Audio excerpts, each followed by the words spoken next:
मित्रों, आज 23 सितंबर है और ये कोई आम दिन नहीं है। आज ही के दिन करीब 101 साल पहले भारत के राजपूत रणबांकुरों ने इजराइल को आजाद कराया था। दोस्तों, आज हम आपको एक ऐसे युद्ध के बारे में बताएंगे जिससे हर भारतवासी का सीना गर्व से चौड़ा हो जाएगा। ये युद्ध कोई आम युद्ध नहीं था। राजपूतों ने इस युद्ध में जो रणकौशल दिखाया, जो शौर्य दिखाया, जो साहस दिखाया, उसकी चर्चा विश्व भर में आज तक होती है। वो अलग बात है कि भारत में ये इतिहास गायब है, पर इस युद्ध के चर्चे आपको इजरायली और ब्रिटिश इतिहासकारों की किताबों में मिलेंगे। उन इतिहासकारों और रक्षा विशेषज्ञों ने यहाँ तक कहा है कि ऐसा युद्ध न तो आज तक हुआ और न ही कभी होगा। इस युद्ध की सबसे बड़ी बात यह थी कि ये भारत में न होकर 7 समुद्र पार हुआ था, लेकिन उस युद्ध में महागाथा भारतीय रणबांकुरों ने लिखी थी।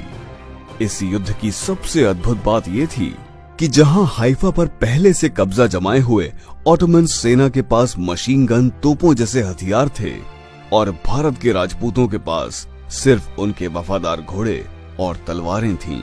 मतलब तलवारों और घोड़ों का मुकाबला सीधा मशीन गन और तोपों से था, वो भी एक अनजान जगह पर। बात प्रथम विश्व युद्ध की है, जब 7 समुद्र पार आज के इजराइल देश पर ऑटोमन सेना का कब्जा था।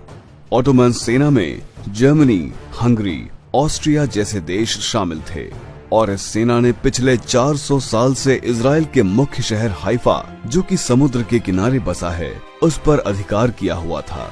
अंग्रेजी सेना ने इसे छुड़ाने के बहुत प्रयास किए, पर हर बार शिकस्त ही मिली। इसके बाद अंग्रेज अधिकारियों ने भारत की घुड़सवार सेना से मदद ली। उन्होंने जोधपुर महाराज सर प्रताप सिंह से इस युद्ध के लिए देश की सबसे ताकतवर घुड़सवार सेना जोधपुर लांसर्स को भेजने की बात कही। आगे युद्ध में जो हुआ उसको आप इन कम और सरल शब्दों में समझिए। सबसे बड़ी बात ये थी कि ये जंग प्रथम विश्व युद्ध में राजपूत रणबांकुरों व ऑटोमन सेना के बीच लड़ी गई थी। इसी युद्ध के चलते इजराइल आज भी भारत का आभारी है। उन राजपूत रणबांकुरों के कारण भारत और इजराइल के रिश्ते आज इतने मजबूत हैं। ये विश्व की पहली और आखिरी जंग थी जिसमें तलवार और भालों से सज्जित घुड़सवार सेना का मुकाबला ऑटोमन सेना की मशीन गन और तोपों से हुआ। एक वाकया जिसका जिक्र आज भी होता है, जब अंग्रेज सैन्य अधिकारी ने मेजर दलपत सिंह से कहा कि आप तलवारों के दम पर ऑटोमन सेना का मुकाबला नहीं कर सकते हैं, इसलिए आपको ये युद्ध नहीं लड़ना चाहिए। तो दलपत सिंह ने जवाब दिया, हम राजपूत हैं, एक बार युद्ध के मैदान में उतर गए तो वापस नहीं मुड़ते। अब जो होगा वो युद्ध करके ही होगा। भारतीय सेना का नेतृत्व मेजर ठाकुर दलपत सिंह शेखावत कर रहे थे।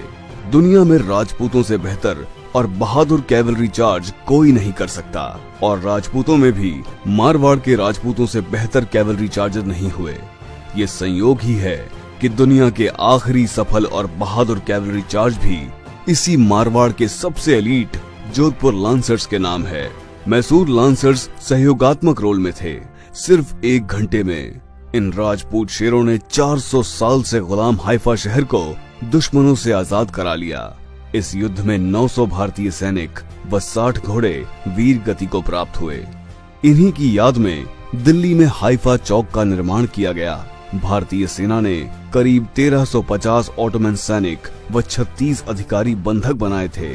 आज भी इस युद्ध की याद में इजराइल में हाइफा डे मनाते हैं, जिसमें भारत से भी शहीदों के परिवारीजन या जोधपुर राज्य के वर्तमान महाराज गज सिंह जी श्रद्धांजलि देने जाते हैं। ब्रिटिश इतिहासकारों का कहना है कि ऐसी शौर्यपूर्ण जंग न तो पहले कभी लड़ी गई और न ही कभी लड़ी जाएगी। राजपूतों के पराक्रम ने बहादुरी का एक नया आयाम लिखा था। आज भी हम इतिहास के सबसे बड़े सूरमाओं को इस हाइफा दिवस पर शत शत नमन करते हैं। जय हिंद, जय क्षात्र धर्म, वीर भोग्य वसुंधरा।